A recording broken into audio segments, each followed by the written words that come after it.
ਸੰਤ ਰਾਮਪਾਲ ਜੀ ਮਹਾਰਾਜ ਇੱਕ ਅਜਿਹੇ ਮਹਾਨ ਸੰਤ ਜਿਨ੍ਹਾਂ ਨੇ ਆਪਣੀ ਸਤ ਭਗਤੀ, ਤਤਵ ਗਿਆਨ, ਕਰੁਣਾ ਅਤੇ ਸੇਵਾ ਦੇ ਬਲ ਤੇ ਸਮਾਜ ਵਿੱਚ ਨਵੀਂ ਮਿਸਾਲ ਕਾਇਮ ਕੀਤੀ ਹੈ। ਸੰਤ ਰਾਮਪਾਲ ਜੀ ਮਹਾਰਾਜ ਜੀ ਦੇ ਅਗਵਾਈ ਵਿੱਚ ਉਹਨਾਂ ਦੇ ਸਾਰੇ ਸਤਲੋਕ ਆਸ਼ਰਮ ਤੋਂ ਸਮਾਜ ਕਲਿਆਣ ਦੇ ਅਦਭੁਤ ਕਾਰਜਾਂ ਨੇ ਸਮਾਜ ਨੂੰ ਸੁਨਹਿਰੇ ਭਵਿੱਖ ਦੀ ਇੱਕ ਨਵੀਂ ਉਮੀਦ ਦਿਖਾਈ ਹੈ। ਸੰਤ ਰਾਮਪਾਲ ਜੀ ਮਹਾਰਾਜ ਜੀ ਤੋਂ ਨਾਮ ਦੀਕਸ਼ਾ ਲੈਣ ਤੋਂ ਬਾਅਦ ਲੱਖਾਂ ਲੋਕਾਂ ਦੀਆਂ ਲਾਇਲਾਜ ਬਿਮਾਰੀਆਂ ਜਿਵੇਂ ਕੈਂਸਰ ਅਤੇ ਏਡਜ਼ ਆਦਿ ਠੀਕ ਹੋਈਆਂ। ਸੰਤ ਜੀ ਦੇ ਗਿਆਨ ਤੋਂ ਪ੍ਰੇਰਿਤ ਹੋ ਕੇ ਉਹਨਾਂ ਦੇ ਅਨੁਯਾਈਆਂ ਨੇ ਲੱਖਾਂ ਯੂਨਿਟ ਖੂਨ ਦਾਨ ਕੀਤਾ।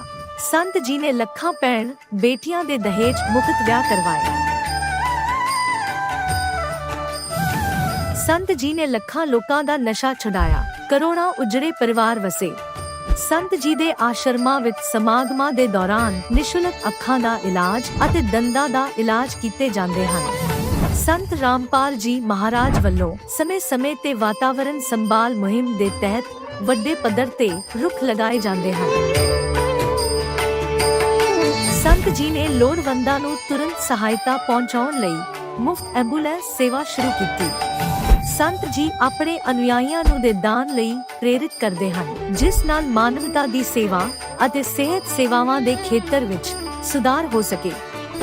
ਸੰਤ ਰਾਮਪਾਲ ਜੀ ਮਹਾਰਾਜ ਜੀ ਦੇ ਸਾਰੇ ਆਸ਼ਰਮਾਂ ਵਿੱਚ ਹਰ ਰੋਜ਼ ਮੁਫਤ ਭੰਡਾਰਾ ਆਯੋਜਿਤ ਕੀਤਾ ਜਾਂਦਾ ਹੈ, ਜਿੱਥੇ ਹਰ ਧਰਮ, ਹਰ ਵਰਗ ਅਤੇ ਹਰ ਜਾਤ ਦੇ ਲੋਕ ਇਕੱਠੇ ਬੈਠ ਕੇ ਭੋਜਨ ਕਰਦੇ ਹਨ।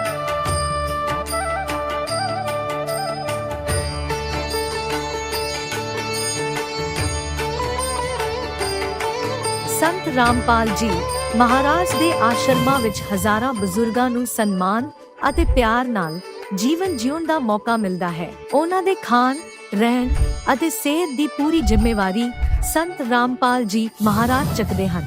ਅਨਾਥ ਬੱਚਿਆਂ ਲਈ ਸੰਤ ਰਾਮਪਾਲ ਜੀ ਮਹਾਰਾਜ ਦੇ ਸਾਰੇ ਆਸ਼ਰਮ ਕਿਸੇ ਵਰਦਾਨ ਤੋਂ ਘੱਟ ਨਹੀਂ ਹਨ। ਇੱਥੇ ਉਹਨਾਂ ਨੂੰ ਪੜ੍ਹਾਈ, ਸੰਸਕਾਰ ਅਤੇ ਭਵਿੱਖ ਲਈ ਬਿਹਤਰ ਮੌਕੇ ਪ੍ਰਦਾਨ ਕੀਤੇ ਜਾਂਦੇ ਹਨ। ਚਾਹੇ ਹੜ੍ਹ ਹੋਵੇ, ਭੂਚਾਲ ਹੋਵੇ ਜਾਂ ਮਹਾਮਾਰੀ, ਸੰਤ ਰਾਮਪਾਲ ਜੀ ਮਹਾਰਾਜ ਅਤੇ ਉਹਨਾਂ ਦੇ ਅਨੁਯਾਈ ਲੋੜਵੰਦਾਂ ਲਈ ਸਭ ਤੋਂ ਅੱਗੇ ਖੜੇ ਰਹਿੰਦੇ ਹਨ। ਕੋਵਿਡ ਮਹਾਮਾਰੀ ਦੇ ਦੌਰਾਨ ਸੰਤ ਰਾਮਪਾਲ ਜੀ ਮਹਾਰਾਜ ਦੇ ਆਸ਼ਰਮਾਂ ਤੋਂ ਕਰੋੜਾਂ ਲੋਕਾਂ ਲਈ ਖਾਣਾ, ਦਵਾਈਆਂ ਅਤੇ ਜੀਵਨ ਰੱਖਿਅਕ ਸਮੱਗਰੀ ਉਪਲਬਧ ਕਰਵਾਈ ਗਈ। ਚਾਹੇ ਗਰੀਬਾਂ ਦੀ ਮਦਦ ਹੋਵੇ ਜਾਂ ਸ਼ੋਸ਼ਿਤ ਅਤੇ ਪੀੜਿਤ ਵਰਗ ਦੇ ਹੱਕਾਂ ਅਤੇ ਸਨਮਾਨ ਦੀ ਲੜਾਈ, ਸੰਤ ਰਾਮਪਾਲ ਜੀ ਮਹਾਰਾਜ ਨੇ ਹਮੇਸ਼ਾ ਹੀ ਉਹਨਾਂ ਦੀ ਦਬੀ ਆਵਾਜ਼ ਨੂੰ ਸਰਕਾਰਾਂ ਤੱਕ ਪਹੁੰਚਾਇਆ ਹੈ ਅਤੇ ਉਹਨਾਂ ਨੂੰ ਉਚਿਤ ਨਿਆਂ ਦਿਵਾਉਣ ਵਿੱਚ ਅਹਿਮ ਭੂਮਿਕਾ ਨਿਭਾਈ ਹੈ। ਸਮਾਜ ਵਿੱਚ ਅਧਿਆਤਮਿਕ ਅਤੇ ਸਮਾਜਿਕ ਮੁੱਲਾਂ ਪ੍ਰਤੀ ਜਾਗਰੂਕਤਾ ਲਿਆਉਣ ਲਈ ਸੰਤ ਰਾਮਪਾਲ ਜੀ ਮਹਾਰਾਜ ਹਰ ਕਦਮ ਤੇ ਮਾਨਵਤਾ ਦੇ ਸੱਚੇ ਸੇਵਕ ਸਾਬਤ ਹੋਏ ਹਨ। ਸੰਤ ਰਾਮਪਾਲ ਜੀ ਮਹਾਰਾਜ ਦਾ ਜੀਵਨ ਸਾਨੂੰ ਸਿਖਾਉਂਦਾ ਹੈ ਕਿ ਸੱਚੀ ਸੇਵਾ ਉਹੀ ਸੇਵਾ ਹੈ ਜੋ ਨਿਸਵਾਰਥ ਭਾਵ ਨਾਲ ਕੀਤੀ ਜਾਵੇ। ਆਓ ਅਸੀਂ ਵੀ ਇਸ ਸੇਵਾ ਦੇ ਮਹਾਨ ਕਾਰਜ ਵਿੱਚ ਇਸ ਮਹਾਨ ਸੰਤ ਨਾਲ ਜੁੜੀਏ ਅਤੇ ਸੰਤ ਰਾਮਪਾਲ ਜੀ ਮਹਾਰਾਜ ਤੋਂ ਨਾਮ ਉਪਦੇਸ਼ ਲੈ ਕੇ ਆਪਣੇ ਜੀਵਨ ਨੂੰ ਧਨ ਬਣਾਈਏ।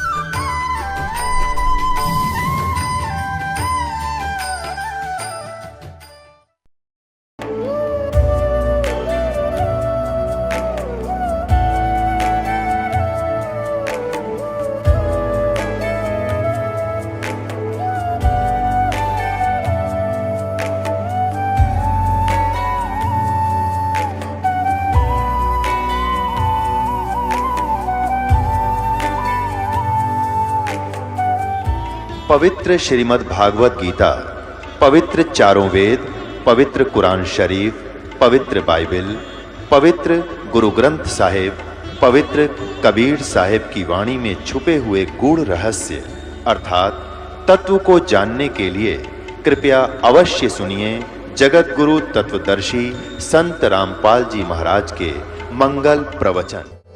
नमस्कार दर्शकों, क्या आपने कभी सोचा है कि आपके जीवन में आने वाले कष्टों और संघर्षों का असली कारण क्या है? हरियाणा के झज्जर जिले के गांव कलोई के विजयदास जी ने भी इन्हीं सवालों के जवाब तलाशे। कई सालों तक देवी देवताओं की पूजा और आर्य समाज की परंपराओं को अपनाने के बाद भी उन्हें शारीरिक और मानसिक शांति नहीं मिली। उनकी हालत इतनी खराब हो गई थी कि बीमारियां पीछा छोड़ने का नाम नहीं ले रही थी। एक परिचित के माध्यम से उन्हें महान संत के सत्संग की जानकारी मिली। संत जी के आश्रम जाकर जब उन्होंने सत्य ज्ञान सुना तो जीवन में बदलाव आया। सत्संग में मिले शाश्वत ज्ञान ने उनकी सोच और भक्ति का तरीका बदल दिया। विजयदास जी का कहना है कि पूर्ण परमात्मा की शरण में आने के बाद उनका जीवन पूरी तरह से बदल गया। आज वे एक सुखी जीवन व्यतीत कर रहे हैं। तो आइए सुनते हैं विजय जी के जीवन की अनोखी कहानी उन्हीं की जुबान। नमस्कार सर। सतसाहिब जी। सर क्या नाम है आपका? विजयदास जी। विजय जी आप कहाँ से हैं? गांव कलोई, जिला झज्जर, हरियाणा से। संत रामपाल जी महाराज से नाम दीक्षा आपने कब ली? 10 अगस्त 2003 को मैंने संत रामपाल जी महाराज से नाम उपदेश लिया।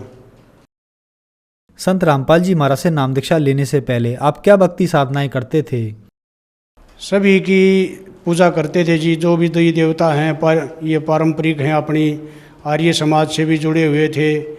और ब्रह्मा जी, विष्णु जी, शिव जी, इनकी शेरावाड़ी, सभी की भक्ति करते थे जी। व्रत वगैरह भी करते थे जी। ये जो है आधी रात के व्रत आते हैं जो जन्माष्टमी के, ये भी करता था मैं, लेकिन इनके करने से कोई लाभ नहीं हुआ जी। आर्य समाज में हमारा परिवार जी काफ़ी समय से जुड़ा, कई पीढ़ियों से जुड़ा हुआ है। और हम जो है उनके बताए अनुसार, जो भी महर्षि दयानंद जियों ने बताया था मार्ग, उसके अनुसार क्रिया करते थे। लेकिन विकार हमारे अंदर सभी थे। विकार हमारे ख़त्म नहीं हो रहे थे उनके करने से, ना ही हमारा कोई भक्ति करने से विकार ख़त्म हो रहा था। विकार जो कहते थे बल्कि बढ़ते जा रहे थे। शरीर में बीमारियां भी बढ़ती जा रही थी। और जी कोई आर्थिक लाभ भी नहीं हो रहा था जो हम ये कह सके कि हमारे को ये लाभ है। कोई लाभ नहीं हुआ जी इनकी भक्ति करने से, बल्कि नुकसान ही होता था। जो भी सोचते थे वो काम बनता नहीं था, बिगड़ता था जी। और जो भी हमें आगे विचार करते थे वही काम हमारे असफल हो जाते थे। और जी इनकी भक्ति करने से शारीरिक दुख भी शुरू हो गए थे जी। कभी शरीर में कुछ होना, कभी कुछ होना। मेरे को नज़ले की बीमारी हो गई थी, बहुत लंबी चली जी वो। और मैं हर जगह मैंने दवाई खाई, हरियाणा में भी सब जगह जो भी बताई, पंजाब में भी, मैं यूपी में भी, सब जगह गया जी दवाई लेने के लिए। कोई आराम नहीं मिलता था जी मेरे को। और मैं बहुत परेशान था जी। रात को मेरे को खांसी उठती थी, मेरा सांस रुक जाता था जी, नाक टपकते थे, बहुत बुरा हाल हो जाता था जी। सर इन सब परेशानियों से जूझते हुए आप संत रामपाल जी महाराज की शरण में कैसे आए? सर मैं जहाँ पे सर्विस करता हूँ वहाँ पे एक अजमेर भगत जी थे। वो संत रामपाल जी महाराज से जुड़े हुए थे। और उनके साथ मेरी जो है ज्ञान चर्चा लगा लो, आपस में बहस होती थी इस विषय में, भक्ति के विषय में। अजमेर भगत जी ऐसे ऐसे बताते थे कि संत रामपाल जी महाराज जो है गीता जी में ऐसे लिखा है, वेदों में ऐसे लिखा है। तो मैं उससे बहस करता था कि महर्षि दयानंद के अलावा आज तक किसी ने वेदों के बारे में, गीता जी के बारे में नहीं बताया। ऐसा संत ये कौन है जो ये ज्ञान देता है? मैं तो इनसे मिलना चाहूँगा। तो अजमेर भगत जी ने बताया कि करोथा आश्रम है, वहाँ पे मेरे गुरुजी हैं, उनसे आप मिल सकते हो।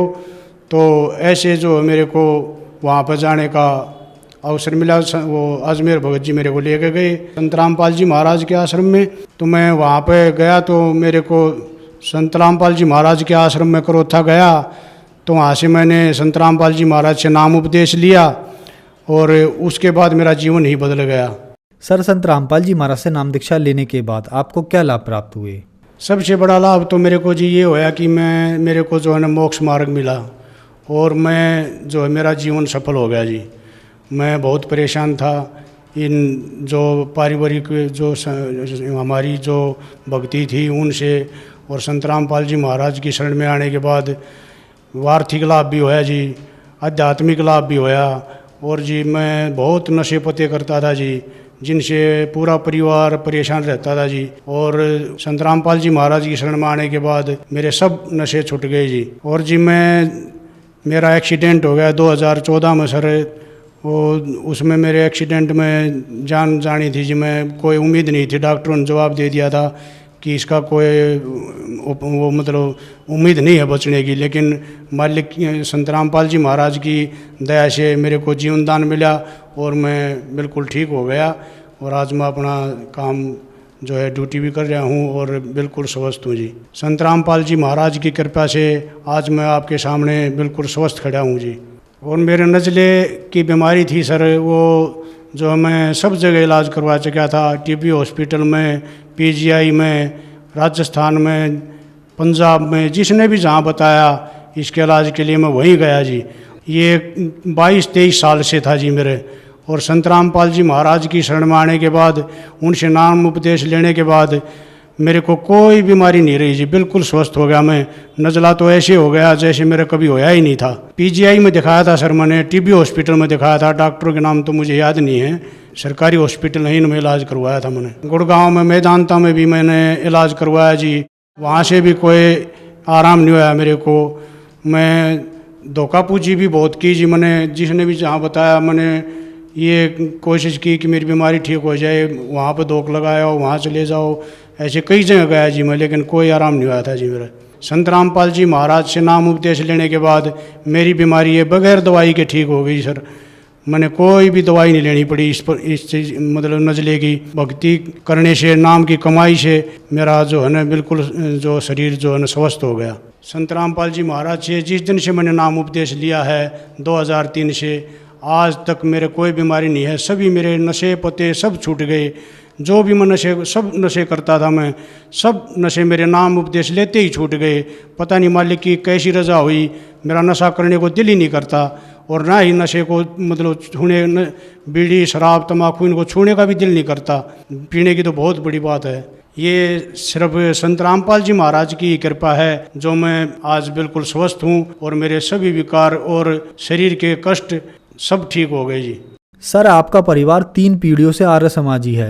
आर्य समाज का और संत रामपाल जी महाराज का काफी समय से मतभेद चल रहा है, क्या कारण है सर, क्या कहना चाहेंगे?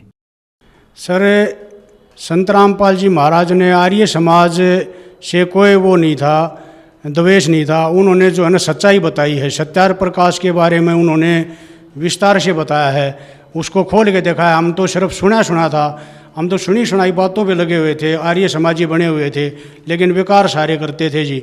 उनमें जब संत रामपाल जी महाराज ने हमारे को सत्यार्थ प्रकाश खोल के दिखाया तो हमारे को ज्ञान होया कि इसके अंदर तो कोई भी ज्ञान का या समाज सुधार का या आध्यात्मिक मार्ग का कोई भी ज्ञान नहीं है। इसमें तो समाज को बिगाड़ने वाली बातें हैं, सुधारने वाली तो एक भी बात नहीं है। इसमें लिखा है कि 24 साल की लड़की 48 साल का लड़का, ये विवाह का जो है ना उत्तम समय है। कोई भी आर्य समाजी आज के दिन कोई 48 साल लड़का या 24 साल की लड़की करके शादी नहीं करता। शादी की उम्र तो यही है 20 साल की लड़की, 18 साल की लड़की, 24-25 साल का लड़का। लेकिन उसमें लिखा है कि 48 साल का लड़का और 24 साल की लड़की का जो है ना उत्तम जो है विवाह का समय होता है, जो कि बाप और बेटी की एज का अंतर हो जाता है, जो कि बिल्कुल भी समाज सुधारक बातें नहीं हैं। उन्होंने लिखा है कि सूर्य पे जो है सृष्टि रचना है, वहाँ पर ही मनुष्य रहते हैं, वेदों को पढ़ा जाता है। इस तरह की झूठ बोल रखी हैं, जो कि सूर्य एक आग का गोला है, उस पर कोई भी ऐसा वो नहीं है जो वहाँ पर सृष्टि हो या जीव रहता हो। सत्यार्थ प्रकाश में तो जी ऐसी ऐसी बातें लिखी हैं जो कि मैं आपको यहाँ पर बता भी नहीं सकता। आप खुद पढ़ के देख लेना चौथे समूलास को, उसमें क्या क्या लिखा हुआ है। ये समाज के सामने बताने लायक भी बातें नहीं हैं। अगर आप ने कोई मेरी बात पर शंका हो तो आप सत्यार्थ प्रकाश का चौथा समूलास विस्तार से पढ़ के देखो। संत रामपाल जी महाराज ने सिर्फ शास्त्रों का और सत्यार्थ प्रकाश की तुलना की थी कि हमारे वेद ये ज्ञान दे रहे हैं, वेदों में ये लिखा है, गीता जी में ये लिखा है, सत्यार्थ प्रकाश में ये लिखा है। और इसी के विरोध में आर्य समाजियों ने उसका ज्ञान का जवाब जो है ज्ञान से नहीं दिया, बल्कि उन्होंने लठ उठा लिए और सतलोक आश्रम में करोत्था के ऊपर जो है ना आक्रमण किया और उससे जो है संत रामपाल जी महाराज को बदनाम करने की कोशिश की। ये जो है इन आर्य समाजियों का जो है अपना उल्लू सीधा करना था कि हमारी रोजी रोटी को ये बंद कर देगा अगर ऐसे प्रचार करेगा और सच्चाई बताएगा सत्यार प्रकाश के बारे में। उन्होंने इसको छुपा के रखा है, इसके ज्ञान का कभी विस्तार नहीं किया ये आर्य समाजियों ने। लेकिन संत रामपाल जी महाराज ने सभी संतों का, सभी आर्य समाजियों की पुस्तकें जो भी हैं, सत्यार प्रकाश हो या और भी जो हैं, सभी को पढ़ के उनका विस्तार से निष्कर्ष निकाल के समाज के सामने दिया है और बताया है कि सत्यार प्रकाश और ये और संतों की जो पुस्तकें हैं ये ज्ञान दे रही हैं, लेकिन हमारे वेद जो हैं इसके विपरीत ज्ञान दे रहे हैं। ये समाज ने देखना है कि ये हमारे शास्त्र सही हैं या ये संतों की पुस्तक सही हैं, ये समाज को फैसला करना है।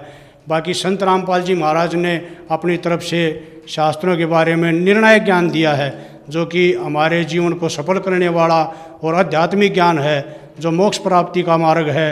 सभी शास्त्रों के अंदर है, वेद हैं, गीता जी हैं, कबीर साहिब की वाणी है, नानक जी की वाणी है, गरीबदास जी की वाणी है, ये सभी एक हैं, लेकिन इनको बताने वाला हमारे को आज तक कोई नहीं मिला। संत रामपाल जी महाराज ने बड़े विस्तार से बताया इनको और हमारे को जो है मोक्ष मार्ग दिया है। आर्य समाजियों ने समाज को भड़काने की कोशिश की और जो है गलत ज्ञान दिया, समाज में गलत प्रचार किया संत रामपाल जी महाराज के बारे में और उनको मिसगाइड किया, ताकि ये जो है ना संत रामपाल जी महाराज से विरोध करें और इसके साथ झगड़ा करें। ये जो है समाज में बुराई फैलाई आर्य समाजियों ने। और संत रामपाल जी महाराज ने एक निर्णायक ज्ञान दिया। समाज आज शिक्षित है, जो कि ये पढ़े लिखे हैं, वो अनपढ़ वाला समय नहीं रहा। अब इनको सब ज्ञान है कि संत रामपाल जी महाराज शास्त्रों के अनुसार बता रहे हैं। अपना घर में अपनी पुस्तक खोल के देख लो, वेदों के अनुसार जो भी बताया है, जो का जो बताया है उसके अनुसार आप देखोगे। लेकिन संत रामपाल जी महाराज ने जो ज्ञान दिया है उसकी आज जो है दिन रात जो है ना ये संगत जो बढ़ती जा रही है और समाज में एक निर्मल समाज बनाने की जो है संत रामपाल जी महाराज की जो सोच है वो दिन रात जो है बढ़ती जा रही है और एक स्वच्छ समाज तैयार कर रहे हैं संत रामपाल जी महाराज। बगैर दहेज की शादियां करवा रहे हैं और रिश्वतखोरी, भ्रष्टाचार, दूसरे की बहन बेटियों को गलत नज़र से देखना, ये संत रामपाल जी महाराज सब छुटवा रहे हैं। उनका नियम है एक कन्या भ्रूण हत्या, ये सब जो है छुटवा रहे हैं। और संत जी एक ऐसा प्रचार कर रहे हैं समाज को एक निर्मल समाज बनाने का, ताकि आने वाले समय में ये समाज एक स्वच्छ समाज हो और सब भक्ति करें, संत रामपाल जी महाराज की बताई हुई, और अपना जीवन सफल करवाएं। सर, भगत समाज को क्या संदेश देना चाहेंगे? जी, मैं संदेश तो क्या दे सकता हूँ, मैं प्रार्थना कर सकता हूँ। जो भी पृथ्वी पर हैं इंसान, उन सभी से मैं ये प्रार्थना करना चाहता हूँ कि संत रामपाल जी महाराज की शरण में आओ और इनसे नाम उपदेश लेके, इनके नियमों में रह के, मर्यादा में रह के, और संत रामपाल जी महाराज द्वारा बताए गए भक्ति पे चल के देखो। आपका जो है घर में कोई कष्ट नहीं रहेगा किसी प्रकार का, शारीरिक है, आर्थिक है, कोई भी कष्ट किसी प्रकार का नहीं रहेगा, सब कष्ट दूर हो जाएंगे, एक निर्मल समाज तैयार होगा। मेरी यही प्रार्थना है सभी से। सर, संत रामपाल जी महाराज की शरण में कैसे आ सकते हैं? संत रामपाल जी महाराज के आज के दिन 10-11 चैनलों पे सत्संग चलता है, जो कि आप उनके नीचे पट्टी चलती है कि जिन पर कॉन्टैक्ट नंबर हैं, उनसे आप कॉन्टैक्ट करके और अपना जो भी नज़दीकी नामदान केंद्र है उसका पता कर सकते हो और वहाँ से संत रामपाल जी महाराज का नाम उपदेश प्राप्त करके अपना जीवन सफल कर सकते हो। धन्यवाद सर। सत साहिब। अब जगत गुरु तत्वदर्शी संत रामपाल जी महाराज जी के सत्संग के माध्यम से उस अद्वितीय आध्यात्मिक ज्ञान के बारे में जानते हैं, जिसके माध्यम से आप भी प्राप्त कर सकते हैं ऐसे आध्यात्मिक, मानसिक और भौतिक सुख जो अभी तक आपने सिर्फ मीराबाई, ध्रुव, प्रहलाद जैसे कुछ ही भक्तों की जीवन कथा में सुने होंगे। अब सुनिए तत्वदर्शी संत के संग शास्त्र अनुकूल भक्ति सत्संग, ऐसा अद्वितीय आध्यात्मिक ज्ञान जिसका है सर्वधर्मों के पवित्र शास्त्रों में प्रमाण। वेदों में जो लिखा वो फाइनल है, सत्य है। इसके साथ साथ पवित्र चारों वेदों के साथ साथ पवित्र श्रीमद् भगवत गीता जी और साथ में पवित्र 18 पुराणों को पवित्र हिंदू समाज एक बहुत आदर की दृष्टि से देखता है और इनको सत्य ज्ञान युक्त मानता है। इसको सत्य ज्ञान युक्त मानता है लेकिन इन ग्रंथों में थोड़ा सा अंतर है। पवित्र चारों वेद और पवित्र श्रीमद् भगवत गीता, ये दोनों का मिलता जुलता ज्ञान है, ये गॉड गिवन है। और पुराणों का जो ज्ञान है वो ब्रह्मा जी का दिया हुआ है, और ब्रह्मा जी से आगे सुना उन ऋषियों ने, दक्ष आदि ऋषियों ने, मनु आदि ने, और अन्य से सुनते सुनते उन्होंने कुछ ब्रह्मा जी के विचार, कुछ अपना अनुभव, कुछ अपनी सोच, अलग अलग, जैसे भी 18 पुराणों के 18 वक्ता हैं। 18 पुराण इसलिए होगी कि उनके वक्ता भिन्न भिन्न हैं, उन्हीं के नाम से उन्होंने अपने अपने हिसाब से उन 18 पुराण बना दिए। वैसे ही 18 पुराणों का ज्ञान एक ही बोध माना जाता है। तो ये जो ज्ञान है पुराणों का, ये गॉड गिवन नहीं है। पवित्र चारों वेद गॉड गिवन है। पूर्ण परमात्मा परम अक्षर ब्रह्म ने इस ज्योत स्वरूपी निरंजन के हृदय में डाल दिए थे, इसके अंतःकरण में डाल दिए, और समय निर्धारित कर दिया कि इतने समय के उपरांत ही अपने आप इसके श्वासों से बाहर आएंगे। जैसे परमात्मा की व्यवस्था है, माता को गर्भ रहता है, 9 महीने के बाद ऑटोमेटिकली वो बाहर आ जाता है। इसी प्रकार परमात्मा ने इसमें व्यवस्था की। जब ये 5 बाहर आ गए, इसने देखा कि इनमें कोई ऐसी जानकारी तो नहीं है मेरी पोल पार्टी जा, किसने? ज्योति निरंजन ने। फिर इसने देखा 5वां वेद जो है ये सारा भेद दे रखा था ऊपर का, सतलोक का, कैसे जाना है और किस प्रकार कौन परमात्मा है, तुम यहाँ कैसे फंसे थे। तो ये ज्योति निरंजन काल ने वो 5वां वेद नष्ट कर दिया और 4 वेद दे दिए भगवान के डर से।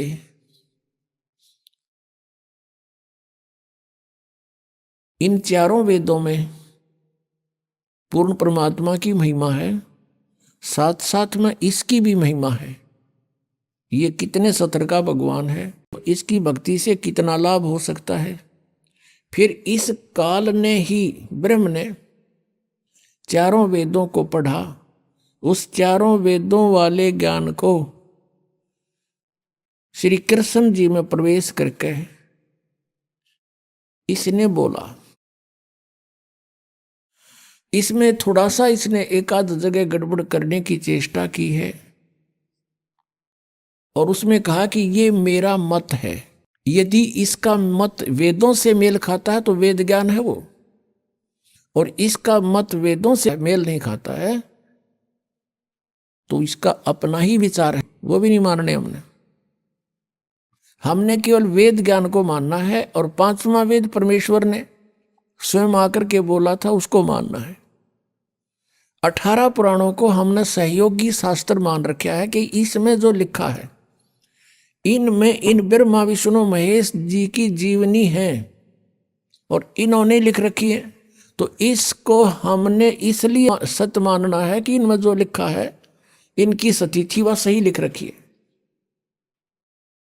और जो पुराणों में वेदों के विपरीत ज्ञान है वो मान्य नहीं है। विपरीत कौन सा है? जैसे वे ऑफ वर्शिप। बाकी जो ज्ञान है वो तो वेदों से अलग है ही, वो तो हमने सिर्फ उनकी अपनी जीवनी है। ब्रह्मा जी की क्या स्थिति है, विष्णु जी की क्या स्थिति है, भगवान शंकर की क्या स्थिति है, इस तरह की कहानियां इसमें लिखी हुई है, इनकी लीला लिखी है। उसके साथ साथ फिर अपने ऋषियों ने अपना अनुभव लिखा हुआ है, तो उनका अनुभव यदि वेदों के अनुसार नहीं है, वे ऑफ वर्शिप उसकी ऐसी नहीं है, तो नहीं मानेंगे हम। उन्होंने अपनी मर्जी से किसी में कोई मंत्र लिखा है, कोई कुछ लिखा है, वो नहीं मानेंगे, क्योंकि वो उनका अपना सोच है, वेद ज्ञान नहीं है वो। तो इस कारण से वेदों का ज्ञान जो है वो फाइनल है, और पुराणों का ज्ञान भी हम केवल इसलिए मानते हैं कि जो ब्रह्मा विष्णु महेश को अजरो अमर कहा करते, सर्वेश्वर कहते थे, कालज्य और मृत्युंजय कहते थे, और वो यही कहा करते थे कि शिव पुराण में ऐसा लिखा है, विष्णु पुराण में ऐसा लिखा है, और मार्कंडेय पुराण में ऐसा लिखा है। ब्रह्मा पुराण में ऐसा लिखा है। आज हमने उन पुराणों में जो पढ़ा वो ब्रह्मा विष्णु महेश की सती थी, जैसा वो बताते थे उसके विपरीत है, और पुराण वही है।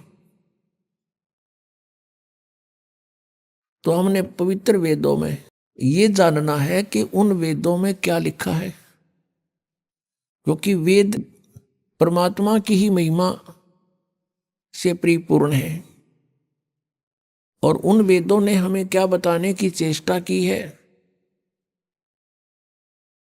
हमने उन पवित्र सदग्रंथों से ये जानना है कि भगवान कैसा है और कौन है, कहाँ रहता है, उसको कैसे पाया जाता है, हम यहाँ किस लिए दुखी हो रहे हैं, हम यहाँ क्यों भटक रहे हैं।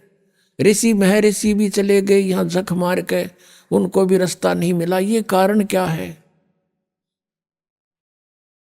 परमात्मा ने कहा कि 9 मन सूत उलझिया, ये ऋषि रहे जखमार, और सतगुरु ऐसा सुलझा दे उलझे ना दूजी बार। परमेश्वर ने कहा कबीर साहब ने कि ये 9 मन सूत उलझा दिया इन अज्ञानियों ने, और साथ में इस काल ने, ब्रह्म ने। पुण्यात्माओं, परमात्मा कपड़ा बुनते थे, जुलाहा थे, जुलाहे की भूमिका कर रहे थे, और 1 किलो सूत शेर का करते, पहले एक शेर 1 किलोग्राम सूत यदि उलझ जा सारा दिन ना सुलझे, क्योंकि जब उसने टूट गया तो गांठ पड़ेगी, गांठ पड़गी तो कपड़ा साफ बना नहीं, और कपड़ा सही नहीं बना तो बुनाई मिले नहीं। जुलाहे को फेंक देंगे ठाका कि इसमें 20 गांठ लगा दी तूने। तो परमात्मा कहते हैं कि एक शेर 1 किलोग्राम सूत को सुलझाने में सारा दिन लगाना पड़ता है। तो ऐसे ये आध्यात्मिक ज्ञान रूपी सूत 9 मन उलझा दिया इन्होंने। कोई कुछ ज्ञान बताता है, कोई कुछ साधना बताता है। जैसे श्रीमद् भगवत गीता अध्याय नंबर 4 के और श्लोक नंबर 25 से लेकर 31 तक यही बताने की चेष्टा की गई है कि कोई ऐसी साधना करता है, कोई ऐसी साधना करता है, कोई ऊपर को पैर करके योगासन करता है, कोई देवताओं की पूजा करता है, और कोई स्वाध्याय करता है, कोई तीक्ष्ण अहिंसावादी व्रत रखता है, जैसे मुंह पर पट्टी बांध के नंगे पैरों घूमना। और ये सभी अपनी अपनी साधनाओं को पाप ना जानते हैं।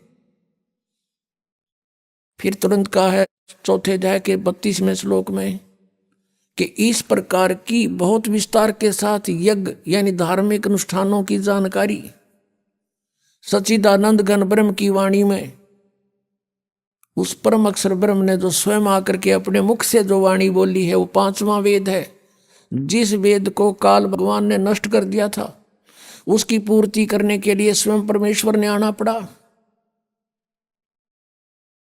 और उस ज्ञान को ऐसे तरीके से बोल के लिखवा दिया कि ये विद्वान पुरुष जो एजुकेटेड मानते थे संस्कृत के ज्ञाता, वो नो सोचे ये तो ऊट पटांग बकवाद कर रखी है, इसमें कुछ को नहीं तो इसने भी नाश करा देते हैं। तो परमात्मा ने ऐसे गुप्त ढंग से, ऐसी वाणी से, सिंपल सी ऐसे लोकल सी भाषा बोल कर पूरा माल भर दिया, उसमें पूरा ज्ञान ठोक दिया, और फिर अपने प्यारी आत्मा से बता दिया कि अभी इसको डिस्क्लोज ना करना। जिनके समझ में आई बात, जिनको परमात्मा मिले, सचखंड दिखाया, वापस छोड़ा, तो उनसे प्रतिज्ञा करवा दी थी कि धर्मदास तो 1,00,000 दुहाई, ये मूल ज्ञान अभी की तो बाहर न जाई। मूल ज्ञान बाहर जो पढ़ी, ये बिचली पीढ़ी हंस नहीं तरही। अगर ये ज्ञान आज से 600 वर्ष पहले डिस्क्लोज हो जाता तो ये नकली संत पंथ ये डंडोरा पीटते मिलते और यही मंत्र देते मिलते। ये अधिकारी थे नहीं उस नाम के देने के, तो डुप्लीकेट पासपोर्ट से भी विदेश नहीं जाया जा सकता। तो ऐसी बात बिगड़ जाती। तो परमात्मा इस भक्ति को इस कलयुग तक लाए हैं। कहते 100 साल सीधर मैं करूं अपने जन के काज हमारे लिए उन्होंने 100 छल छिद्र करने पड़े,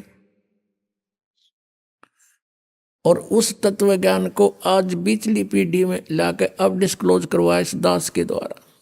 इसलिए परमात्मा ने कहा कि धर्मदास तो 1,00,000 दुहाई, ये मूल ज्ञान, ये है मूल ज्ञान। और फिर परमात्मा ने एक वाणी और कही है कि 33 अरब ज्ञान हम व्याख्या और मूल ज्ञान गुप्त ही रखा। 33 अरब वाणी बोल दी हमने इस कबीर सागर में और कबीर साखियों में, दोहालियों में, लेकिन ये मूल ज्ञान जो था अब भी हमने गुप्त रखा हुआ था,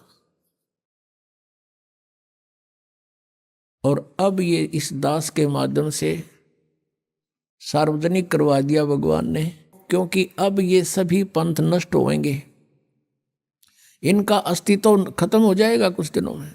क्योंकि इस बुद्धिमान जनता है, अपने भले बुरे को खूब समझते हैं ये, लेकिन अभी तक इनका न्यूना जच्ची है कि ये हमारे जो गुरु हैं ये कति नकली हैं।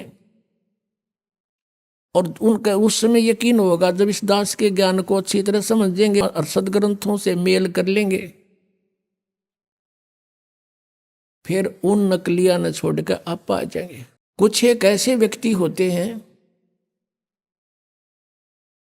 जो ना कहे किसी की, कहे कि माने, और गुरुजी ने जो कह दिया बस ठीक से, उसके बारे में परमात्मा कहते हैं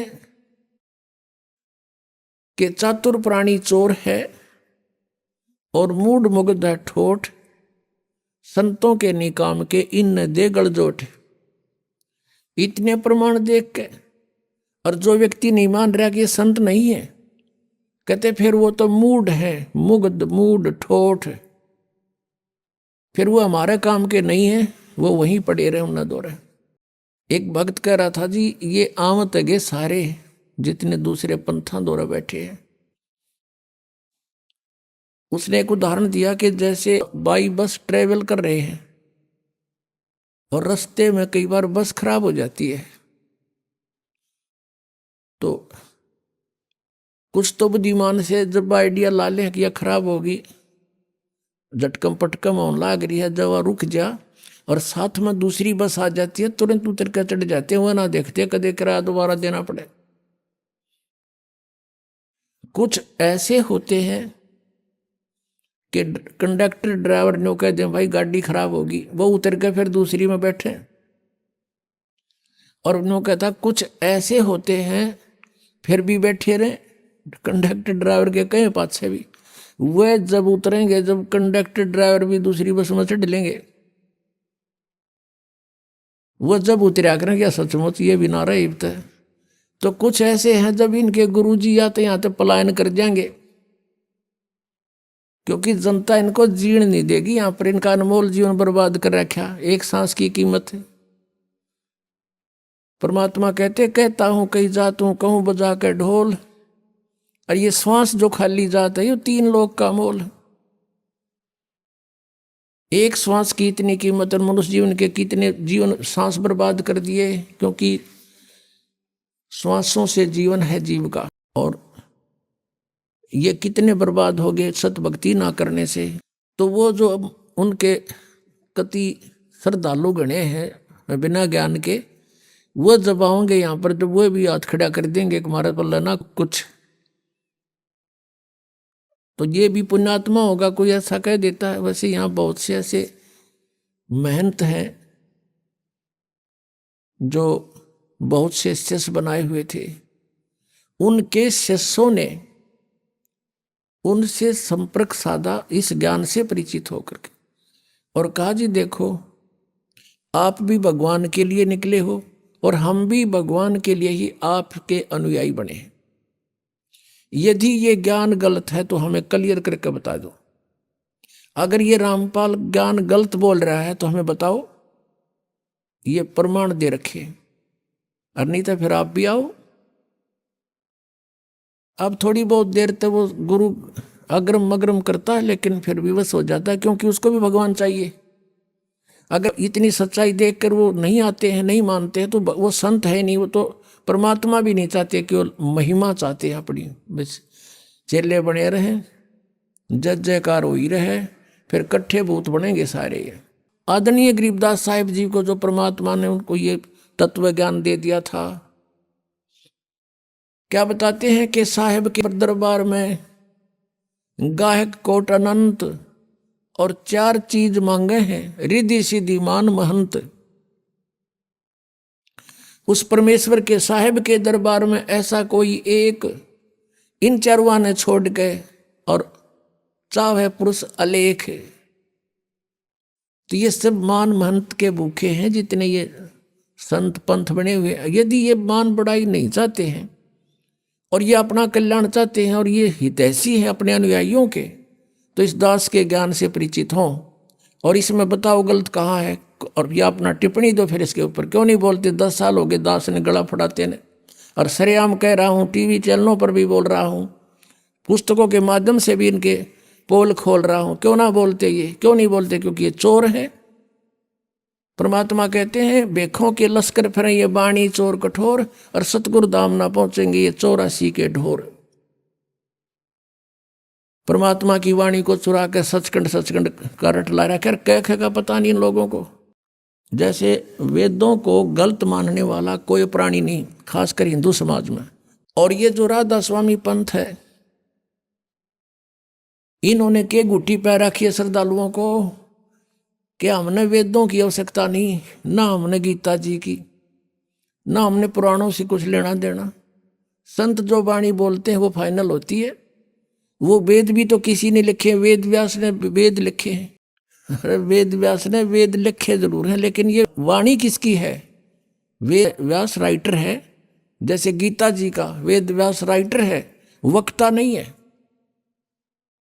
ऐसे पुराण लिखे हैं तो पुराण जिसने जो बोला वेद व्यास जी ने लिख दिया। जो 4 वेद थे, जो उनका यथार्थ ज्ञान ऋषियों ने घोट रखा था, वो एजिटी उन्होंने लिख दिया परमात्मा से प्राप्त करके, क्योंकि भगवान ने आके ज्ञान दिया था। और ब्रह्मा जी से फिर ये ज्ञान सभी ने प्राप्त किया था। तो उसने केवल लिखा है, लेकिन ये गॉड गिवन है। और ये क्या बताते हैं कि संत जो भी नाम दे दे वो ठीक, उसी से मोक्ष हो जाएगा।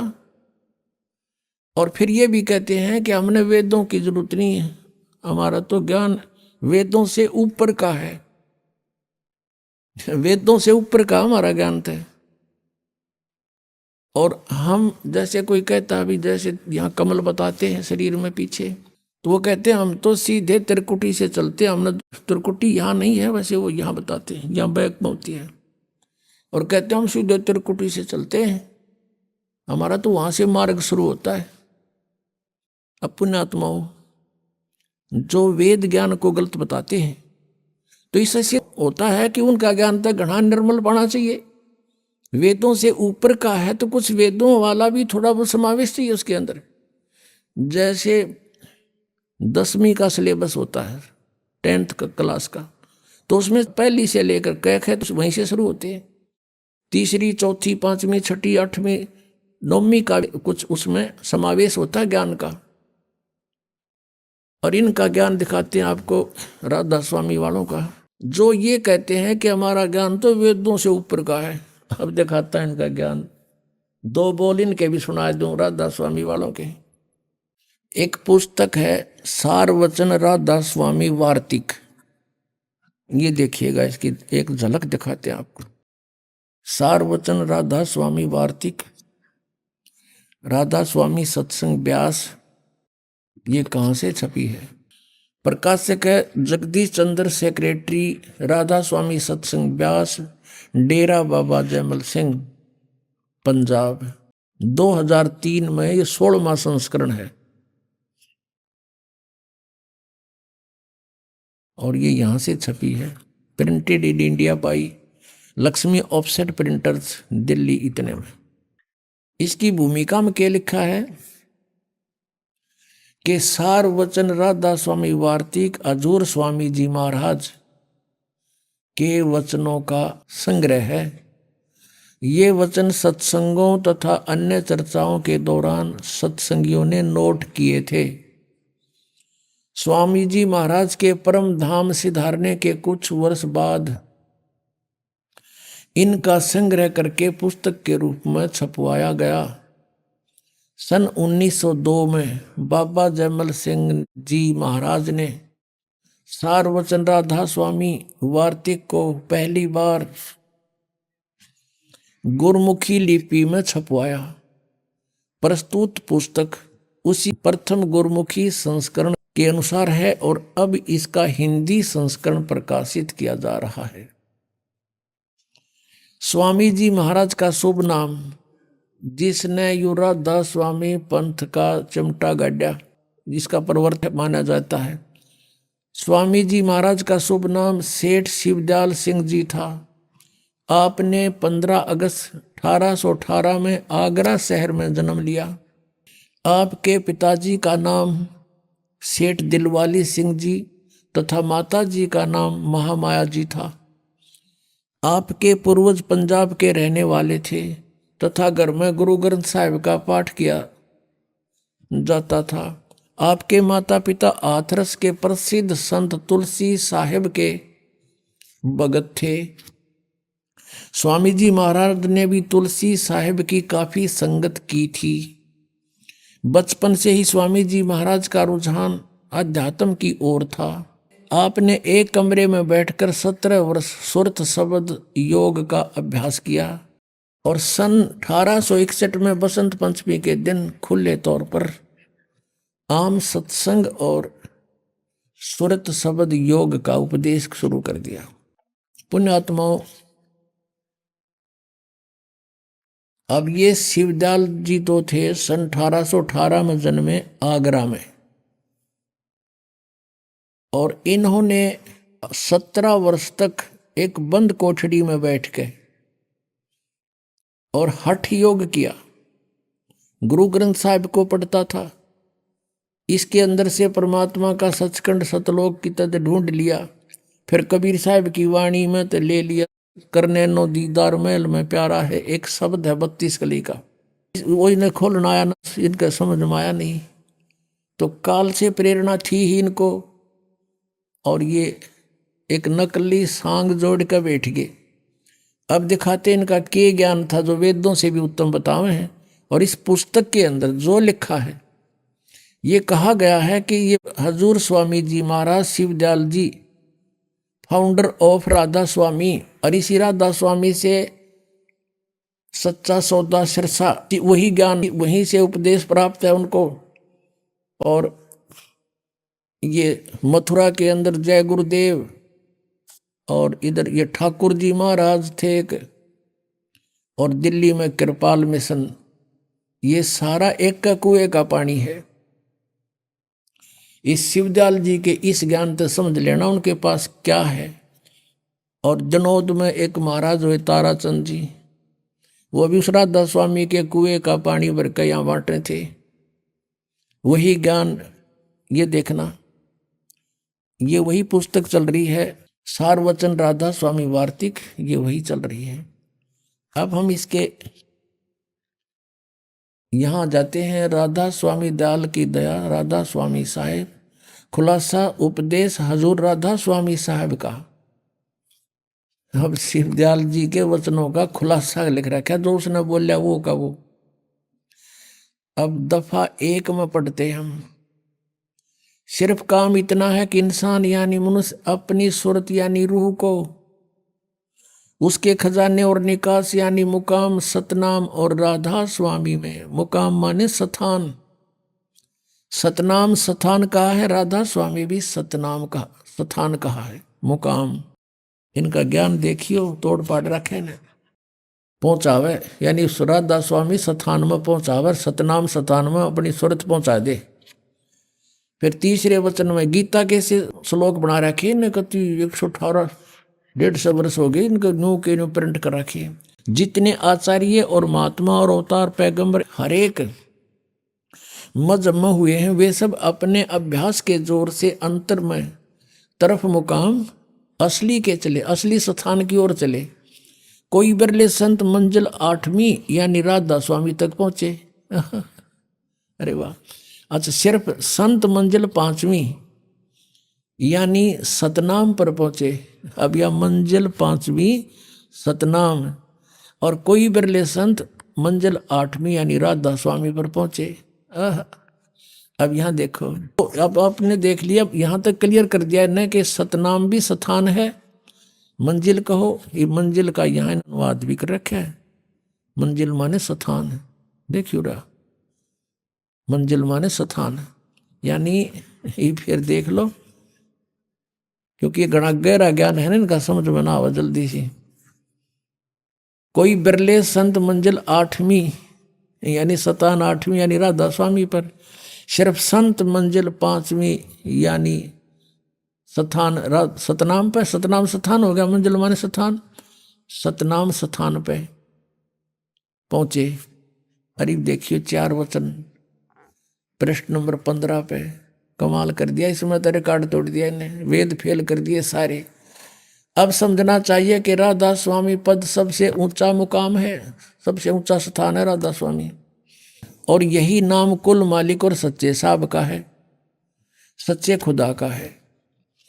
और इस मुकाम से 2 स्थान नीचे यानी राधा स्वामी स्थान से 2 स्थान नीचे सतनाम का मुकाम है। देखिए नींद में बोल रहे, तारा गजब भैयो। अब कहते हैं सिर्फ संत मंजिल 5वीं यानी सतनाम पर पहुंचे, और मंजिल माने स्थान, और ये कहे सतनाम तो स्थान हो गया, फाइनल हो गया कि सतनाम स्थान को कहते हैं। ये भी कहते हैं इस मुकाम से 2 स्थान नीचे, और मुकाम भी स्थान हो से। अब सतनाम भूल जाओ हम, स्थान इस 2 स्थान नीचे स्थान का स्थान है, ये वेद से गूढ़ ज्ञान है इनका, स्थान से का स्थान है। और इस सतनाम को फिर कैसे डिफाइन किया, देखना परिभाषा कैसी बताइए। सतनाम का मुकाम है, और इस जिसको इस सतनाम को संतों ने सतलोक सचखंड, सतनाम को सतलोक भी कहा है, सचखंड भी सतनाम को कहा है, और सार शब्द भी सतनाम को, सत शब्द भी सतनाम को, और सतनाम भी सतनाम को, और सतपुरुष भी सतनाम को। जय हो राधा स्वामी आलो। ये इनका वेदों से भी ऊपर टॉप मोस्ट ज्ञान है। इन कहेगा नहीं बताया सतनाम खान का है कि पीण का है कि तो कोई स्थान है या नाम है। और दिखाता हूँ थोड़ा, और इनकी कति अच्छी हिंदी हो जाएगी। अब एक पुस्तक है संत मत प्रकाश भाग 3, ये 5 भाग हैं इनके संत मत प्रकाश के, और श्री सावण सिंह जी इनके राइटर हैं, यानी उनके सत्संगों का संग्रह है, इसमें वक्ता है। और श्री सावन सिंह जी जो हैं वो बाबा जयमल सिंह जी के उत्तराधिकारी थे तुरंत, और सावन सिंह जी के शिष्य थे ये कृपाल सिंह, जिन्होंने दिल्ली में अपना अलग मिशन बना लिया, और उन्हीं के शिष्य सच्चा सौदा सिरसा में जिन्होंने अलग स्थान बना लिया, सावन सिंह जी के थे। खेमामल नाम था उनका, बलोचिस्तान के रहने वाले थे, और फिर उनको शाह मस्ताना कहने लगे, और उन्होंने वहाँ अपना अलग से डेरा जमा लिया। ये उन्हीं का ज्ञान है इकट्ठा ही सबका। और अब आपको दिखाते हैं उस बाबा सावन सिंह जी के विचार थे, तो फिर अंडरस्टूड है कि सच्चा सौदालिया के होंगे, ये देखना। और शिवदयाल जी के हो गए, फिर कहना है कि है ये है संत मत प्रकाश भाग 3, ये है संत मत प्रकाश भाग 3, और ये है बाबा सावन सिंह जी, महाराज सावन सिंह जी। संत मत प्रकाश भाग 3 हजूर महाराज सावन सिंह जी के सत्संगों का संग्रह, राधा स्वामी सत्संग व्यास से ये छपा है। प्रकाशक हैं जगदीश चंद्र सेठी, सेक्रेटरी राधा स्वामी सत्संग व्यास, डेरा बाबा जयमल सिंह, पंजाब। और ये यहाँ से छपी है। Printed in India by Gopsons papers limited. अब इसमें दिखाते हैं आपको, 102 पृष्ठ पे लिखा है, इसके 102 पृष्ठ पे संत मत भाग 3 यहाँ लिखा है, इसने इस सतपुरुष सतनाम कहाई, सतलोक निज पाया आई। इसका डिफाइन किया इसने इस सेंटेंस का। सचखंड या सतनाम चौथा लोक है, जागे ना, सचखंड या सतनाम चौथा लोक है और सभी के अंदर है, आपके अंदर है ये सचखंड सतनाम। और अगर यह सतगुरु से राह लेकर मेहनत करके अंदर पर्दा खोल ले तो सचखंड पहुंचा जा सकता है। अभी आपने सुने संत रामपाल जी महाराज के मंगल प्रवचन। आइए अब सुनते हैं संत रामपाल जी महाराज से नाम दीक्षा लेकर सतभक्ति करके अद्भुत लाभ प्राप्त करने वाले अनुयायी के विचार। ਸਤਿ ਸ਼੍ਰੀ ਅਕਾਲ ਜੀ। ਸਤ ਸਾਹਿਬ ਜੀ। ਕੀ ਨਾਮ ਹੈ ਜੀ ਤੁਹਾਡਾ? ਸੁਦਰਸ਼ਨ ਕੌਰ। ਸੁਦਰਸ਼ਨ ਜੀ ਕਿੱਥੋਂ ਆਏ ਹੋ ਤੁਸੀਂ? ਮੈਂ ਪਿੰਡ ਉੜਾਪੜ, ਜ਼ਿਲ੍ਹਾ ਨਵਾਂਸ਼ਹਿਰ ਤੋਂ। ਸੁਦਰਸ਼ਨ ਜੀ ਕੀ ਕੰਮ ਕਰਦੇ ਹੋ ਤੁਸੀਂ? ਮੈਂ ਜੀ ਹੈਲਥ ਡਿਪਾਰਟਮੈਂਟ ਤੋਂ ਰਿਟਾਇਰਡ ਹਾਂ। ਮੈਂ as a lady health supervisor ਰਹੀ ਹਾਂ ਜੀ। ਸੁਦਰਸ਼ਨ ਜੀ, ਸੰਤ ਰਾਮਪਾਲ ਜੀ ਮਹਾਰਾਜ ਜੀ ਦੀ ਸ਼ਰਨ ਵਿੱਚ ਆਉਣ ਤੋਂ ਪਹਿਲਾਂ ਤੁਸੀਂ ਕੀ ਭਗਤੀ ਸਾਧਨਾ ਕਰਦੇ ਸੀ? ਮੈਂ ਜੀ ਨਿਰੰਕਾਰੀ ਮਿਸ਼ਨ ਦੀ ਭਗਤੀ ਕਰਦੀ ਸੀ ਜੀ। ਸੁਦਰਸ਼ਨ ਜੀ, ਤੁਸੀਂ ਨਿਰੰਕਾਰੀ ਮਿਸ਼ਨ ਦੇ ਨਾਲ ਕਦੋਂ ਜੁੜੇ ਤੇ ਕਿਹੜੇ ਮਹਾਂਪੁਰਸ਼ ਸੀ ਜਿਨ੍ਹਾਂ ਤੋਂ ਤੁਸੀਂ ਨਾਮ ਉਪਦੇਸ਼ ਲਿਆ ਸੀ?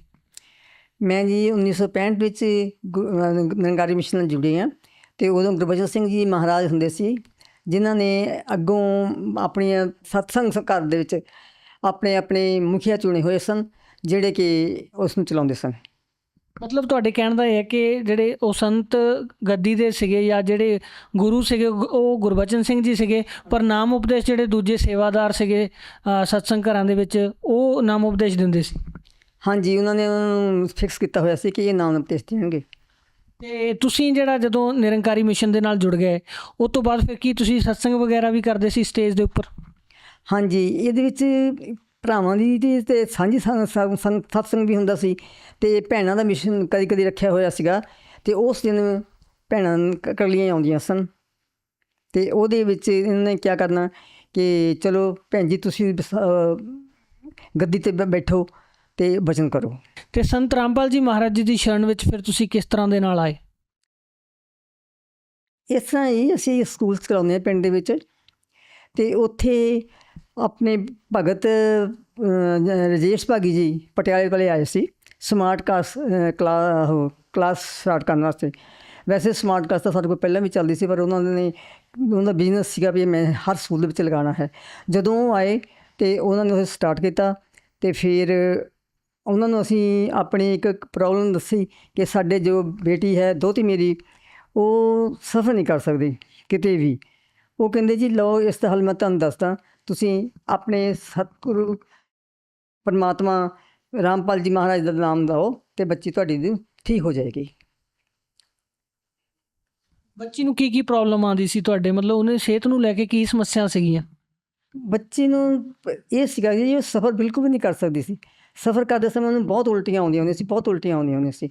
ਉਸ ਦਿਨ ਤੋਂ ਜਿਸ ਦਿਨ ਉਹਨਾਂ ਨੇ ਕਿਹਾ ਕਿ ਤੁਸੀਂ ਚਲੋ, ਮੋਗੇ ਜਾਣਾ ਸੀ ਸਤਸੰਗ ਦੇ ਉੱਤੇ, ਅਤੇ ਉੱਥੇ ਅਸੀਂ ਗਏ ਅਤੇ ਅਸੀਂ ਕੁਦਰਤੀ ਇਸ ਪਰਮਾਤਮਾ ਦੀ ਇੰਨੀ ਮਹਿਮਾ ਦੇਖੀ ਕਿ ਜਿਸ ਨੇ ਗਈ ਆ ਇਸ ਨੇ ਇੱਕ ਵੀ ਉਲਟੀ ਨਹੀਂ ਆਈ ਅਤੇ ਸਾਡਾ ਵਿਸ਼ਵਾਸ ਬਣ ਗਿਆ ਕਿ ਜਿਹੜੀ ਚੀਜ਼ ਇਹਨੇ ਦੱਸੀ ਹੈ ਬਿਲਕੁਲ ਸਹੀ ਹੈ। ਤਾਂ ਅਸੀਂ ਉਸ ਦਿਨ ਤੋਂ ਆਪਣੇ ਪਰਮਾਤਮਾ ਦਾ ਇੱਧਰ ਨਾ ਬੱਚੇ ਨੂੰ ਲੈ ਕੇ ਸਤਸੰਗ 'ਤੇ ਚਲੇ ਗਏ। ਫਿਰ ਨਾਮ ਉਪਦੇਸ਼ ਤੁਸੀਂ ਕਦੋਂ ਲਿਆ? ਇੱਥੇ ਜੀ ਮੈਂ ਨਾਮ ਉਪਦੇਸ਼ 8/10/2017 ਨੂੰ ਲਿਆ ਜੀ। ਜਦੋਂ ਤੁਸੀਂ ਨਿਰੰਕਾਰੀ ਮਿਸ਼ਨ ਦੇ ਵਿੱਚ ਸੀਗੇ ਉੱਥੇ ਸਤਸੰਗ ਵੀ ਤੁਸੀਂ ਕਰ ਰਹੇ ਸੀ ਅਤੇ ਉਹ ਤੋਂ ਬਾਅਦ ਫਿਰ ਤੁਹਾਡੀ ਜਿਹੜੀ ਦੋਹਤੀ ਹੈ ਬਿਮਾਰ ਹੋ ਗਈ, ਉਹਦੀ ਬਿਮਾਰੀ ਦੇ ਕਾਰਨ ਤੁਸੀਂ ਸੰਤ ਰਾਮਪਾਲ ਜੀ ਮਹਾਰਾਜ ਜੀ ਦੀ ਸ਼ਰਨ ਦੇ ਵਿੱਚ ਆ ਗਏ। ਫਿਰ ਸੰਤ ਰਾਮਪਾਲ ਜੀ ਮਹਾਰਾਜ ਜੀ ਦੀ ਸ਼ਰਨ ਦੇ ਵਿੱਚ ਆਉਣ ਤੋਂ ਬਾਅਦ ਤੁਹਾਨੂੰ ਕੀ ਲਾਭ ਹੋਏ? ਜੋ ਵੀ ਮੇਰੀਆਂ ਸਰੀਰਕ ਬਿਮਾਰੀਆਂ ਸੀ ਜੀ ਜਾਂ ਪਰਿਵਾਰਕ ਪ੍ਰੋਬਲਮਾਂ ਸੀਗੀਆਂ ਉਹ ਸਾਰੀ ਹੌਲੀ ਹੌਲੀ ਘਟਦੀਆਂ ਗਈਆਂ ਅਤੇ ਦੋਹਤੀ ਨੂੰ ਵੀ ਮੁੜ ਕੇ ਇੰਨੀ ਵਾਰੀ ਸਫ਼ਰ ਕੀਤਾ ਉਹਨੂੰ ਕਦੀ ਉਲਟੀ ਨਹੀਂ ਆਈ ਜੀ ਅਜੇ ਤੱਕ। ਜਿਸ ਤਰ੍ਹਾਂ ਨਾਲ ਤੁਸੀਂ ਨਿਰੰਕਾਰੀ ਮਿਸ਼ਨ ਦੇ ਵਿੱਚ ਖੁਦ ਸਤਸੰਗ ਕਰਦੇ ਸੀ, ਅੱਜ ਤੁਸੀਂ ਸੰਤ ਰਾਮਪਾਲ ਜੀ ਮਹਾਰਾਜ ਜੀ ਦਾ ਸਤਸੰਗ ਸੁਣ ਰਹੇ ਹੋ। ਲਗਭਗ ਤੁਸੀਂ 50 ਸਾਲ ਤੋਂ ਜ਼ਿਆਦਾ ਸਮਾਂ ਨਿਰੰਕਾਰੀ ਮਿਸ਼ਨ ਦੇ ਵਿੱਚ ਗੁਜ਼ਾਰਿਆ। ਦੋਨਾਂ ਦਾ ਕੀ ਫ਼ਰਕ ਦੇਖਦੇ ਹੋ? ਦੇਖੋ ਜੀ, ਇਹ ਸੱਚੀ ਭਗਤੀ ਦੱਸ ਰਹੇ ਨੇ ਪਰਮਾਤਮਾ, ਕਿਉਂਕਿ ਜੋ ਸਾਨੂੰ ਇਹ ਆਪਣੇ ਹਰ ਵੇਦ ਸ਼ਾਸਤਰ ਨੂੰ ਖੋਲ੍ਹ ਕੇ ਦੱਸ ਰਹੇ ਨੇ ਉਹ ਉਹਨਾਂ ਨੇ ਕਦੀ ਦਿਖਾਇਆ ਨਹੀਂ, ਕਿਉਂਕਿ ਸਾਨੂੰ ਇੰਨਾ ਇੱਕ ਵਿਸ਼ਵਾਸ ਸੀ, ਕਿਉਂਕਿ ਸਿਰਫ ਸੁਣਿਆ ਹੋਇਆ ਸੀ ਕਿ ਪਰਮਾਤਮਾ ਨਿਰਾਕਾਰ ਹੈ, ਇਸ ਕਰਕੇ ਉਸੇ 'ਤੇ ਵਿਸ਼ਵਾਸ ਕਰਕੇ ਚੱਲਦੇ ਸੀ।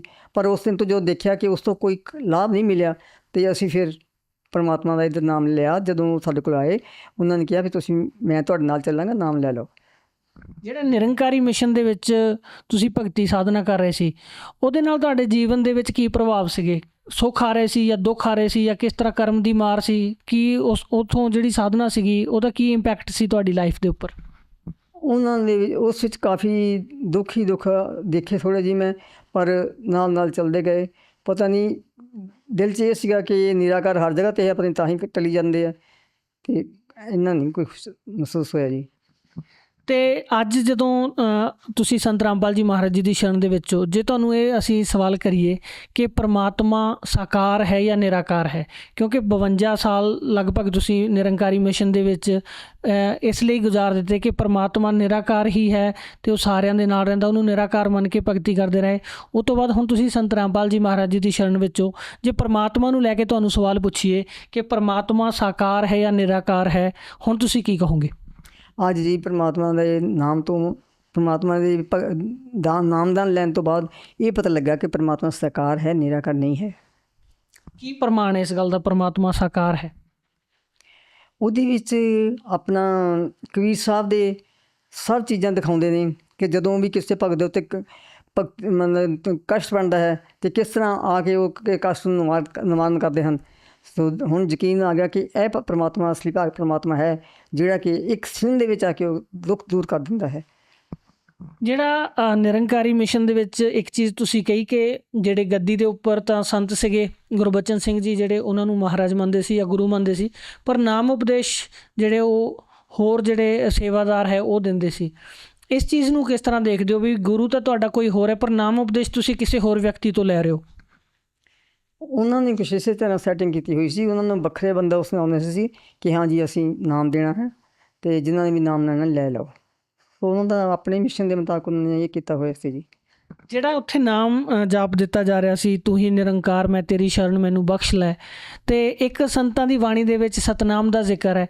ਅੱਜ ਜਿਹੜੀ ਸੰਤ ਰਾਮਪਾਲ ਜੀ ਮਹਾਰਾਜ ਜੀ ਦੀ ਸਾਧਨਾ ਔਰ ਜਿਹੜੀ ਨਿਰੰਕਾਰੀ ਮਿਸ਼ਨ ਦੀ ਸਾਧਨਾ ਸੀ ਜਾਂ ਭਗਤੀ ਵਿਧੀ ਸੀ, ਭਗਤੀ ਦੇ ਮੰਤਰ ਸੀ, ਉਹਨਾਂ ਨੂੰ ਕਿਸ ਤਰ੍ਹਾਂ ਦੇਖਦੇ ਹੋ? ਕਿਹੜੇ ਨਾਮ ਨੂੰ ਸੱਚਾ ਮੰਨਦੇ ਹੋ, ਗੁਰਬਾਣੀ ਦੇ ਆਧਾਰ 'ਤੇ ਜਾਂ ਜਿਹੜੇ ਸੰਤਾਂ ਦਾ ਪ੍ਰਮਾਣ ਹੈ ਬਾਣੀਆਂ ਦਾ, ਉਹਨਾਂ ਦੇ ਆਧਾਰ 'ਤੇ? ਦੇਖੋ ਜੀ, ਜੋ ਸੰਤ ਰਾਮਪਾਲ ਜੀ ਮਹਾਰਾਜ ਦਾ ਗਿਆਨ ਦਿੰਦੇ ਹਨ, ਉਹ ਬਿਲਕੁਲ ਸਾਰੇ ਵੇਦ ਗ੍ਰੰਥਾਂ ਦੇ ਮੁਤਾਬਕ ਦੱਸਦੇ ਨੇ, ਅਤੇ ਉਹ ਬਿਲਕੁਲ ਸੱਚ ਲੱਗਦਾ ਹੈ। ਅਤੇ ਜਿਹੜਾ ਪਹਿਲਾ ਨਾਮ ਉਪਦੇਸ਼ ਸੀਗਾ, ਤੂੰ ਹੀ ਨਿਰੰਕਾਰ ਮੈਨੂੰ ਬਖਸ਼ ਲੈ ਮੈਂ ਤੇਰੀ ਸ਼ਰਨ, ਉਹਦਾ ਕਿਤੇ ਪ੍ਰਮਾਣ ਹੈ ਕਿਸੇ ਗ੍ਰੰਥਾਂ ਦੇ ਵਿੱਚ ਜਾਂ ਕਿਸੇ ਸੰਤ ਨੇ ਉਸ ਮੰਤਰ ਦਾ ਜਾਪ ਕੀਤਾ ਹੋਵੇ? ਨਹੀਂ ਜੀ, ਉਹਦਾ ਪ੍ਰਮਾਣ ਮੈਂ ਕਿਤੇ ਨਹੀਂ ਦੇਖਿਆ। ਸਿਰਫ ਅਸੀਂ ਉਹ ਅਵਤਾਰ ਬਾਣੀ ਹੀ ਕਿਤਾਬ ਸੀ ਜਿਸ ਤੋਂ ਦੇਖ ਕੇ ਕਰਦੇ ਸੀ। ਬਸ ਸੌਖਾ ਸੀ ਅਤੇ ਹਰ ਇੱਕ ਨੂੰ ਉਹਦਾ ਅਰਥ ਆਉਂਦਾ ਸੀ ਅਤੇ ਆਰਾਮ ਨਾਲ ਕਰਦੇ ਸੀ। ਅੱਜ ਜੋ ਭਗਤ ਸਮਾਜ ਤੁਹਾਨੂੰ ਦੇਖ ਰਿਹਾ ਜਾਂ ਜਿਹੜੇ ਸਾਡੇ ਦਰਸ਼ਕ ਤੁਹਾਨੂੰ ਦੇਖ ਰਹੇ, ਉਹਨਾਂ ਨੂੰ ਕੀ ਸੰਦੇਸ਼ ਦੇਣਾ ਚਾਹੋਗੇ? ਉਹਨਾਂ ਨੂੰ ਮੈਂ ਇਹੀ ਸੰਦੇਸ਼ ਦੇਣਾ ਚਾਹੂੰਗੀ ਕਿ ਅੱਜ ਦੁਨੀਆ ਦੇ ਉੱਤੇ ਪਰਮਾਤਮਾ ਖੁਦ ਚੱਲ ਕੇ ਥੱਲੇ ਧਰਤੀ 'ਤੇ ਆ ਗਏ ਹਨ, ਅਤੇ ਇਹ ਹਰ ਦੁੱਖ ਮੁਸੀਬਤ ਜਦ ਵੀ ਕਿਸੇ ਭਗਤ ਨੂੰ ਦੇਖਦੇ ਹਨ, ਆਪ ਪਹੁੰਚ ਜਾਂਦੇ ਹਨ ਅਤੇ ਉਸ ਨੂੰ ਇੱਕਦਮ ਹੱਲ ਕਰ ਦਿੰਦੇ ਹਨ। ਸਾਰੇ ਭਗਤਾਂ ਦੇ ਜਿਨ੍ਹਾਂ ਨੂੰ ਹਰ ਖੁਸ਼ੀ ਮਿਲ ਰਹੀ ਹੈ, ਅਤੇ ਉਹੀ ਮੈਨੂੰ ਵੀ ਮਹਿਸੂਸ ਹੋ ਰਿਹਾ ਕਿ ਇਹ ਭਗਤੀ ਬਿਲਕੁਲ ਸੱਚੀ ਹੈ। ਜਿੱਦਾਂ ਸੰਤ ਰਾਮਪਾਲ ਜੀ ਮਹਾਰਾਜ ਜੀ ਦਾ ਜਿਹੜਾ ਗਿਆਨ ਹੈ, ਉਹਦੇ ਵਿੱਚ ਇੱਕ ਸਿਧਾਂਤ ਉਹਨਾਂ ਦਾ ਇਹ ਹੈ ਕਿ ਪਰਮਾਤਮਾ ਵੱਡੇ ਤੋਂ ਵੱਡੇ ਕਸ਼ਟ ਨੂੰ ਵੀ ਦੂਰ ਕਰ ਦਿੰਦਾ। ਜਿਹੜੀ ਸਾਡੇ ਉੱਪਰ ਕਰਮ ਦੀ ਮਾਰ ਆਊਗੀ, ਕੋਈ ਵੀ ਕਰਮ ਦਾ ਕਸ਼ਟ ਆਵੇ, ਪਰਮਾਤਮਾ ਉਹਨੂੰ ਦੂਰ ਕਰ ਦਿੰਦਾ। ਨਿਰੰਕਾਰੀ ਮਿਸ਼ਨ ਦੇ ਵਿੱਚ ਕੀ ਸਿਧਾਂਤ ਸੀ ਕਰਮ ਨੂੰ ਲੈ ਕੇ? ਉਹਦੇ ਵਿੱਚ ਜੀ ਮੈਂ ਇਹ ਚੀਜ਼ ਨਹੀਂ ਦੇਖੀ ਕੁਛ ਵੀ। ਵੈਸੇ ਚਰਨਾਮਤ ਵੀ ਬਣਾ ਕੇ ਦਿੰਦੇ ਹੋਏ ਸਨ, ਚਰਨਾਮਤ ਵੀ ਪੀਂਦੀ ਸੀ, ਮੈਂ ਸਭ ਕੁਛ ਕਰਦੀ ਸੀ, ਲੇਕਿਨ ਮੈਨੂੰ ਉਹਦੇ 'ਤੇ ਕੋਈ ਫਰਕ ਨਹੀਂ ਦਿਖਿਆ ਜੀ। ਕੀ ਉਹਨਾਂ ਦਾ ਕੋਈ ਸਿਧਾਂਤ ਸੀ ਕਿ ਜਿਹੜਾ ਸੰਤ ਹੈ, ਪੂਰਨ ਸੰਤ ਹੈ ਜਾਂ ਪੂਰਨ ਪਰਮਾਤਮਾ, ਉਹ ਕਿਸੇ ਦਾ ਕਰਮ ਕੱਟ ਸਕਦਾ, ਇਸ ਤਰ੍ਹਾਂ ਦੀ ਕੋਈ ਗੱਲ ਸੀ ਉੱਥੇ? ਨਹੀਂ ਜੀ, ਉਹਨੂੰ ਇਹ ਨਹੀਂ ਦੱਸਦੇ ਸੀ ਕੁਛ ਵੀ। ਠੀਕ ਹੈ ਜੀ, ਧੰਨਵਾਦ ਜੀ। ਸਤਿ ਸਾਹਿਬ।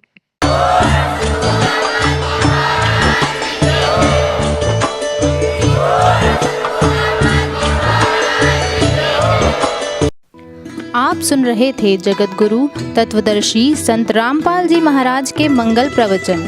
अधिक जानकारी के लिए संपर्क करें।